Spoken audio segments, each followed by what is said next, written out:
Jason, Kenney, thank you very much for joining us. Great to be here, Martin. Well, let's look at this. I mean, most reports are, and correct me if I'm wrong, but most reports are basically saying that you have, in terms of delegate selection, in 3 weeks' time, the delegates will vote at convention. Delegate selection, you have more than 1,000 out of 1,200 delegates wrapped up to vote for you.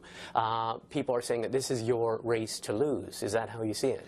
Well, we're feeling very confident, but we don't want to take anything for granted. I've been at this since July, Martin. I announced my intentions in early July, left Parliament in September. I've been full-time pretty much on the campaign trail in the last 18 months, put 60,000 kilometers on my blue Dodge Ram pickup truck, doing over 650 events. I think we've met over 25,000 people, and we feel like we've elected the vast majority of the delegates, but it's not over till it's over. And there is a group of ex officio automatic superdelegates. We're a little harder to track, but if our supporters show up, we're feeling very confident. This is a race. I mean, for people from outside of Alberta, we've just seen the headlines. We saw the headlines of 2 people dropping out, 2 women candidates dropping out in November, one of them crossing to the NDP, talking about bullying, intimidation. Another candidate, Stephen Kahn, dropped out last month, saying that this is a hostile takeover by Jason Kenney of the party. How would you describe the atmosphere within the party right now? There have been instances in the party which have resisted your candidacy all the way until last week.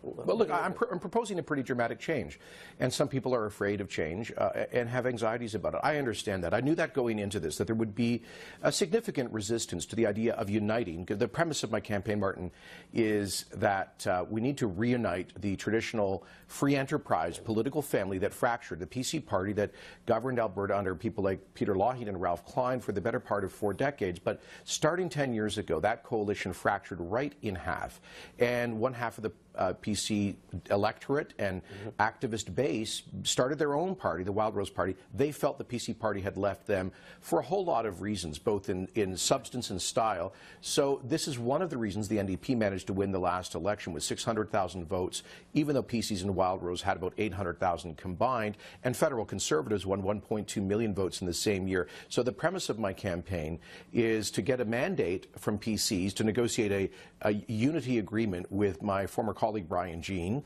on creating a new United Free Enterprise Party, and we think about 3/4 or 80% of the grassroots progressive conservatives support this idea, but there is a cohort who are strongly opposed to it, and including all of the current and former other leadership candidates. Well, that's what I was going to ask you. I mean, what do you, if and when you win the leadership, I mean, I'm putting the big if there, what are you more concerned about within the Progressive Conservative Party? Is it the so-called progressives who will walk away from the party? Is it the stalwart traditionalists, including, as you say, a lot of the MLAs and the other candidates who all oppose unity? Well, actually, I've been a bit pleasantly surprised with the breadth of support for the concept of reuniting the Conservative family in Alberta. I have the support of the majority of the current PC caucus.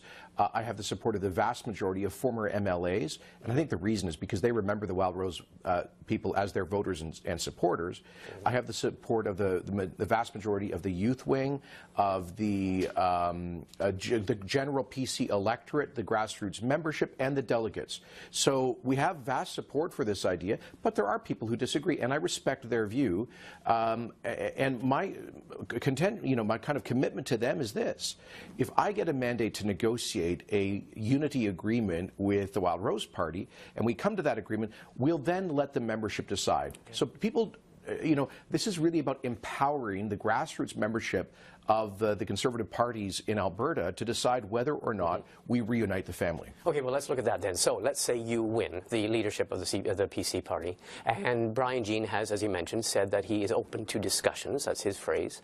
So you start discussions. The polling is showing that a united party under Brian Jean, I've seen 2 polls that say that a united party under Brian Jean would be more popular than a united party under Jason Kenney. All the polls show that regardless of who the leader is, the united party would defeat the NDP by a substantial margin. And so just to be clear, Martin, what I'm proposing is a 5-step plan. First of all, to get the PC party on a unity path through this leadership on March 18, 3 weeks from now. If that happens and I get that mandate, negotiate the unity agreement.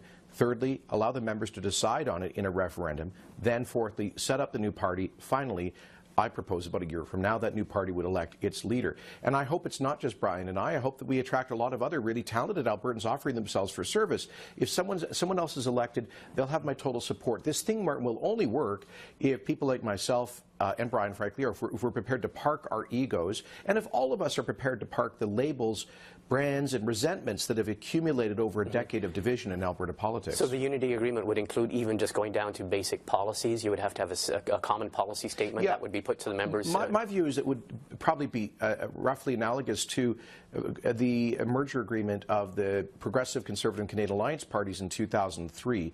And the 5-point plan I've proposed is very much modeled on that successful merger process, which took 10 months and was hugely successful. It led to us being in office for 10 years nationally. Okay, I have to ask you a last question on a completely different subject. Because I have you here, because you were immigration minister, federal immigration minister for 5 years, we're seeing a situation right now with a spike in refugee claimants or asylum claimants crossing the border, especially in Manitoba and in Quebec. Significant numbers, putting a stress on the system. If you were federal immigration minister, what would you do? How would you be responding to what we're seeing over the last few weeks? Well, first of all, I would, the Minister of Immigration is not responsible for border enforcement. That's the Canada Border Services Agency and the RCMP. And I do think they should try to do everything they reasonably can to enforce the prohibition against illegal border crossings. I would be trying to negotiate an expansion of the Safe Third Country Agreement with the United States that was developed by the Chrétien government post 9/11, when we were getting significant waves of irregular migrants coming from the United States post 9/11. There's no, basically the premise of the Safe Third Country Agreement is that if you're a foreign national in the United States or Canada and you believe you have a well-founded fear of persecution as a refugee, you should avail yourself of protection in that country's asylum system. And basically, the Supreme Court of Canada has upheld the Safe Third Country Agreement, saying that the United States has a fair, just, independent refugee determination system.